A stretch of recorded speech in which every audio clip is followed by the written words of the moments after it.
You're listening to the Career Plus Life Catch-Up, episode number 73.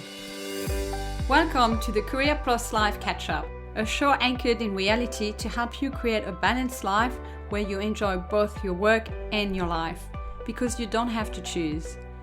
I am your host, Cecile Ferry, a corporate executive turned coach and working mom. This is your place for insights, advice, and tools to optimize your career direction, balance, and confidence. I'm so glad you're here. Let's get into it.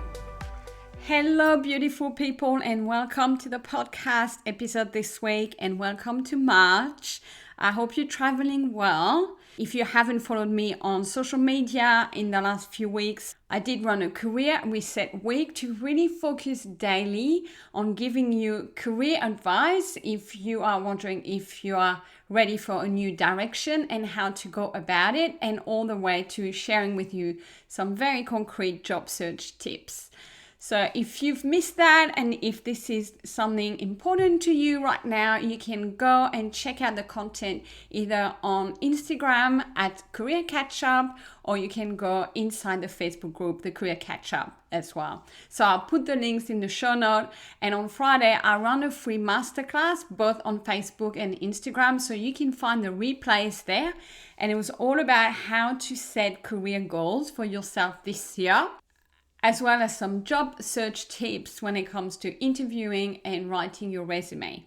So if you are all about career right now, you need to make a change, you need some assistance and some guidance, I highly recommend you go and catch up on those resources online. They're right there for you. And I also launched a whole range of new career coaching offers that you may be interested in. So I'll link that in the show note as well. It's on my website, because you can still sign up for one-on-one coaching, as in multiple sessions with me, which I still believe is the best way to go about a transformation and to achieve powerful, strong, quick results, all the way to getting into a new job, getting you to where you need to be and be happy there. On top of those career coaching programs, I've now created some targeted specific offers that may address a specific need that you have, such as a career audit. If you just want to know where you're at and you want a professional opinion and a diagnostic about your work situation, that is perfect for you and is a one-off session. You can also book a career strategy session, where this is more about when you have a goal but you don't know how to get there. I've also created offers around interview coaching. If you really want to nail an interview that's coming up for you and you've got some doubt, this is the perfect way to practice and to work on your beliefs so that you show up really confidently for the interview.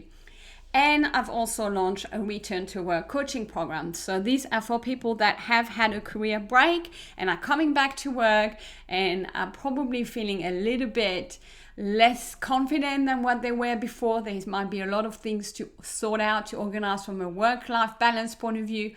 So this is a great time to get assistance in order for you to have a smooth transition. So just wanted to cover those offers. If any of them speak to you, go and learn more on the website. Again, I'll put that in the show note. Okay, now let's talk about today. This episode is a special call from me to women, to all of you. And I feel so strongly about this. So what I'm going to talk about is a deep but very hidden and subtle and unspoken issue. But I see it so much that I decided this needs to be discussed. Okay, let me start with a little story.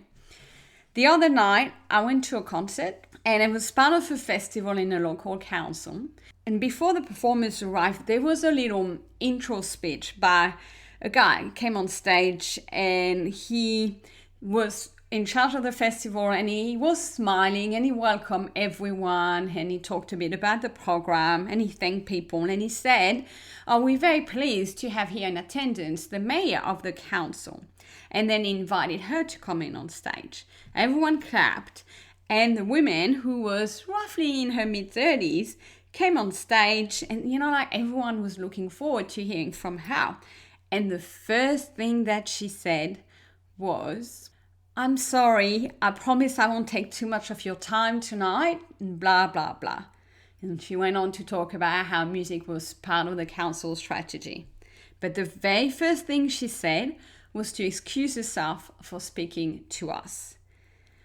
Right? And I was sitting in the audience thinking, whoa, like on one hand, the guy comes up, is happy to address the audience. The woman comes up and she's saying, sorry for speaking. And that's what I want to talk about today. That implicit need that women in particular have to stay small, to not take up space, to excuse themselves. This pains me because it is unnecessary and it is within our control. But we need awareness and we need to free ourselves from our own insecurities. And that's what I'm going to talk about in this episode. Because this applies to us in all areas of our life. Whether we are at work, we're in meetings, we are showing up at school, we're in our community, we are with our partners. We tend to shrink and not take the space. And this plays against us. And I'm going to talk about this and I'm going to talk about taking up our own space. Are you ready? Let's get into it.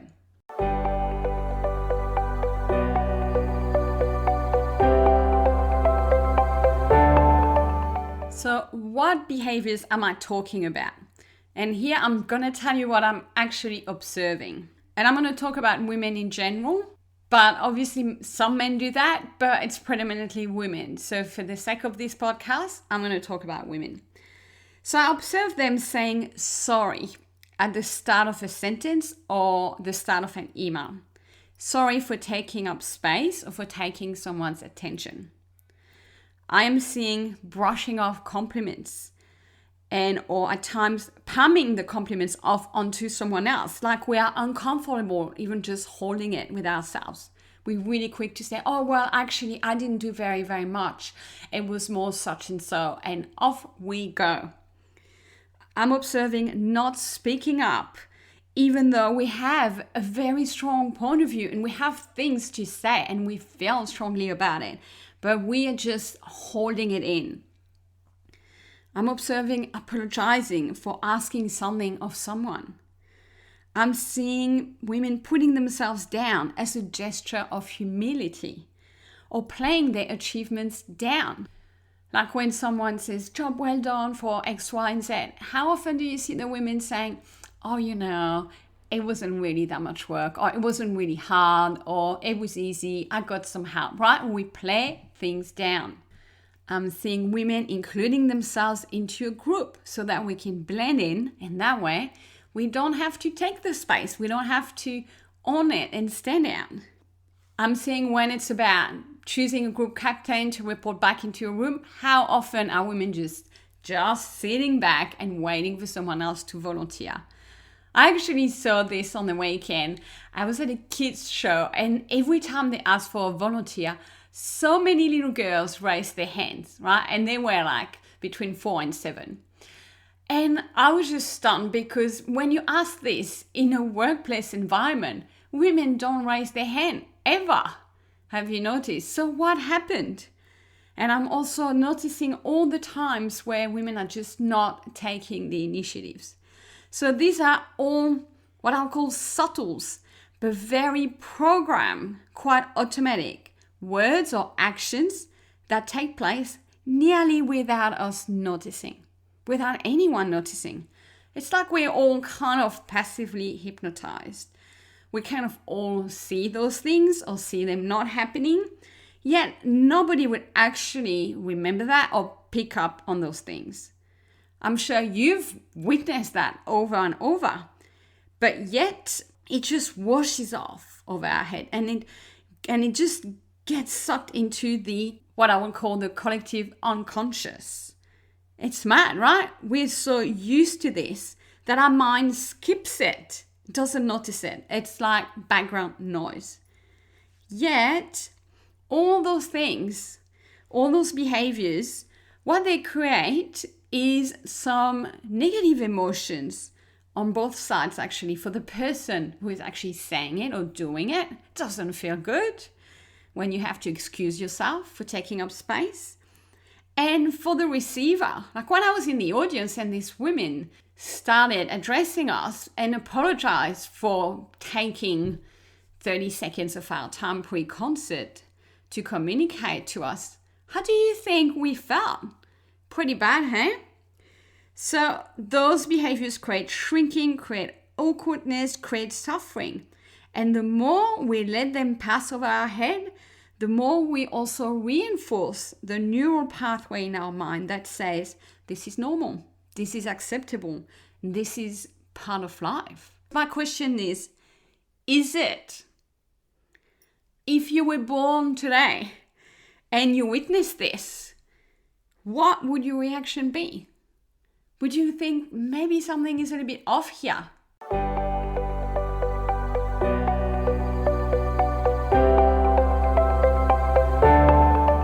So we need to wake up to this disease of women not taking up space. Because have you noticed, men don't do this. They don't. Never. Have you seen a man saying sorry? Have you seen a man apologizing for taking 30 seconds of your time to speak? No. This is coming from a place of politeness, of courtesy, of respect, of fairness, of social intelligence. So we think that's what we will say consciously to ourselves. But I'm just, being polite. I'm being mindful. I'm being fair to everybody. But the reality is, this is coming from a place of low self-confidence and low self-belief. It's not believing in our value. So we don't want to take up space, and we would rather leave it to someone else. But to the outsider, this looks and feels like a weakness. So it's a lose-lose for you and for them. And that's why I'm here, because I want this to change, because it absolutely can. So let's talk for a minute about why we do this. There are a couple of reasons. Firstly, because of our conditioning through school, through our parents, through society. Women are not taking on important roles still. Now we see more women in radio and in the media, but this is still fairly recent. There's still a lot of the word being taken by men. And so we are kind of being kept in the stereotype of the mother and the housewife because it serves society and it serves the patriarchy. So there is undoubtedly some social conditioning that keeps repeating itself, but that doesn't mean we can't do anything about it. Because I want you to realize that this thinking is not only outdated, but it is erroneous. Why would one gender be entitled to less space or more space than the other? Yet we actually concretely behave that way. Yes, years ago when women joined the workforce, they clearly felt inferior to men. And they were like, we are invading your territory. We want a right to work here too. So from there, we started to not take up space that much. But it's been over 50 years now that we own the workplace with men. So can't we all feel part of it and equal and have the same right to take up space there? Like, what more do we need to do? When are we going to get to the level where we're entitled to take up the same space? We just need to do it. This is what I'm talking about. We no longer need to defend ourselves, to justify why we want to talk, to argue why we can say something. And if we don't change that, our girls are going to be the same because they're watching us right now. And that conditioning perpetuates and keeps going generation after generation. This has to stop somewhere. Why wouldn't it stop with us? Another reason of this happening is our inner critic. We know that. I've done an episode number 4 on this. And that is the voice inside of us that tells us, don't speak up. Don't take space. Why? Because it's not safe. We feel that part of our brain feels there is a perceived threat. But this is like a 7-year-old brain that is telling us it's not safe. Yet we are 40 and we are on a stage and we are completely safe. See how absurd that is? But yet it drives our behavior because it is in our nervous system and in our subconscious mind. And unless we change that programming and that thinking, we are going to forever say sorry when we start a sentence in front of people. So I'm saying it's not your fault. But what is your fault is to not do something about it and to let it happen to you and to let it happen to our whole generation. We have control over this. We can command a different way of being in front of a crowd than what our human subconscious mind are doing. We have power over this. And it starts with us understanding that we're doing this out of protection, but we don't need that protection. We think we are protecting ourselves, and all we're doing is weakening ourselves. I guarantee you, I cannot find one positive reason for behaving that way. We live in a safe world where we work, where we show up.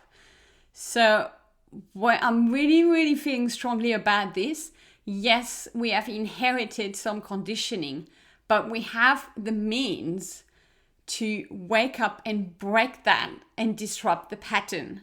And that's why I'm here talking about it today.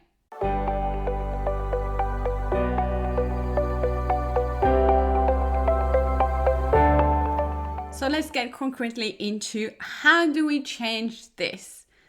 Because I want this podcast to not just be another talk about women, and notice like this is going to be timely. This is going to come out pretty close to International Women's Day, and it wasn't intentional.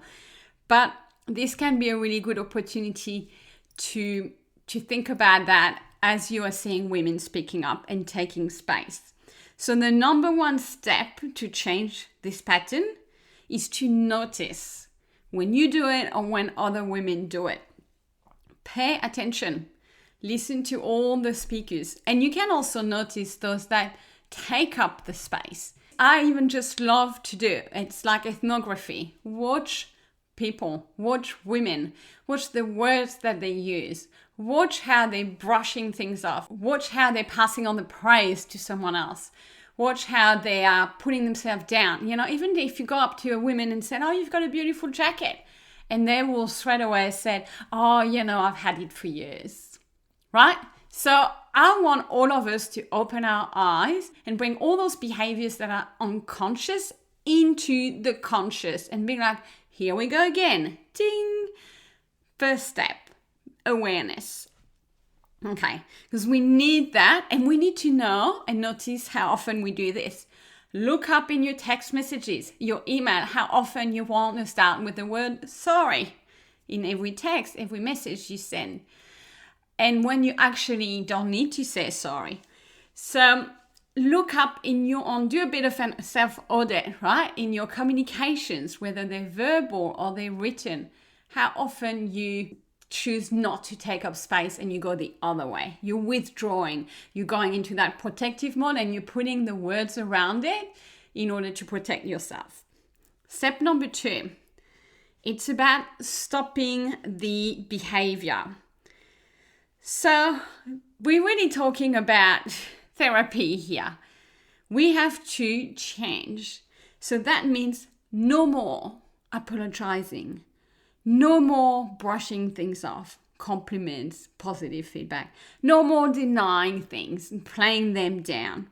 Say sorry only when you actually cause suffering to someone. That's what we use sorry for. Not as an anticipatory word to lay the groundwork and make sure we're not going to upset anybody. Only say sorry when and if you have upset someone.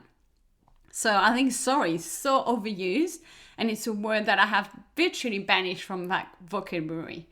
And I will catch myself if I want to put it in a text and ask myself, do I actually, am I sorry for something here? Or am I saying sorry because I just feel it's a more comfortable way to express myself. So no more saying sorry when it's inappropriate. And start saying thanks when people compliment you, and take it. And stop there, because you will automatically want to say, but, or, whatever comes next. No. Thank you, and smile. Someone says, you've done a great job. Thank you very much. I've enjoyed this project. It was great. I appreciate your feedback. Thank you. Just practice that. Be careful with your vocabulary. Look where you are using diminishing language so that you can shrink and you're not taking the space through your communication. Words like, I try, I guess, or using the word just, I'm just doing this, I'm just asking this. How many times are we just doing something? Men don't just do things. Well, you do them. It's like, oh, just noticing, just wondering, just. We no longer just in anything, right? Or things like, maybe we should do this, or I'm wondering, I am hoping, this is kind of, I'm not sure. All of these are protective language mechanisms that we use where we think we are being cooperative, we are not coming across as too abrupt, but we're actually coming across as weak. And it's unnecessary. So no more of those hidden language tricks that we use so that we feel comfortable, but they actually take the power out of our words. And literally, we need to interrupt that automatic thinking and the pattern. And step 3 is to frankly reverse it. So you kind of do the opposite. You need to take the space. So as I said, take the credit, take the award, say thanks, ask your question proudly, take the word and address people with pride. Take the space, be there, and you will see all the eyes will be on you because they expect you to do so. And they will be surprised if you start talking yourself out of it and excusing yourself for being there. I guarantee you, when you're in the audience, that's the normal reaction of people. It's kind of like, but why is she starting to speak, but yet trying to say she doesn't want or need to speak? So you need to reverse it. And the way to do that is remembering that you are safe. You just need to send that message to your subconscious mind that there is no threat. If that women in that concert would have looked around and thought, I'm just here in this church, there's no threat for me. There's 50 people here and I'm just going to say a word. What's the threat?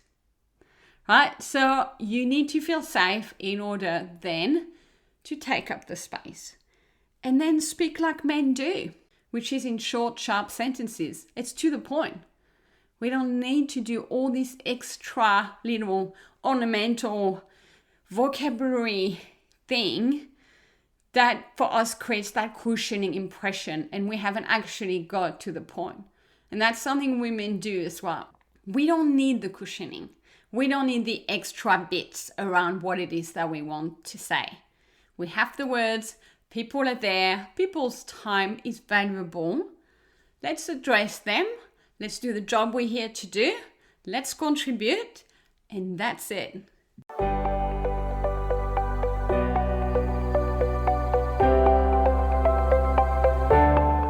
I hope I'm making sense with those tips and those steps.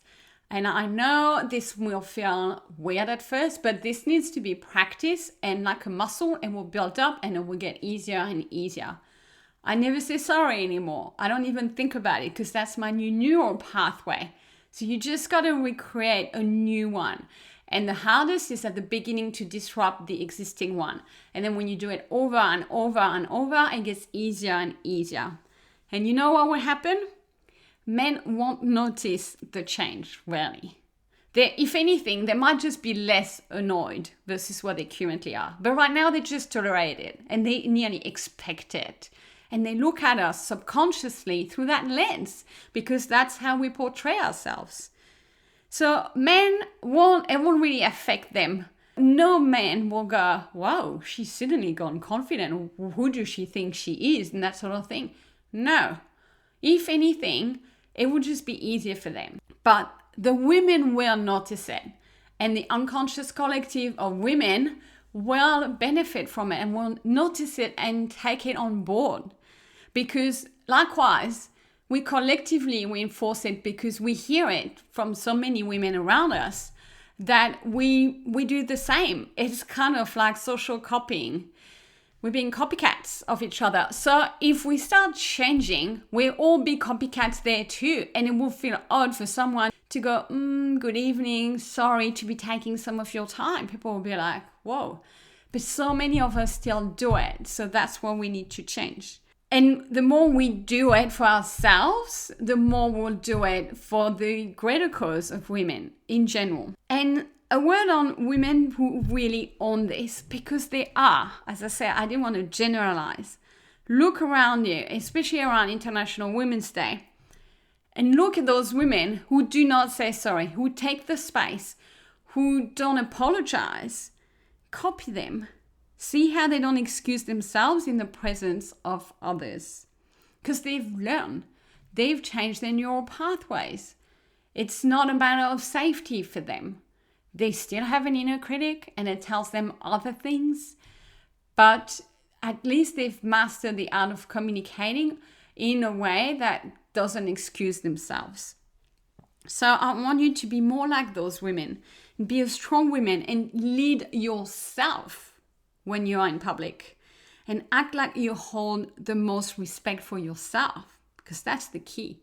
And then everybody will.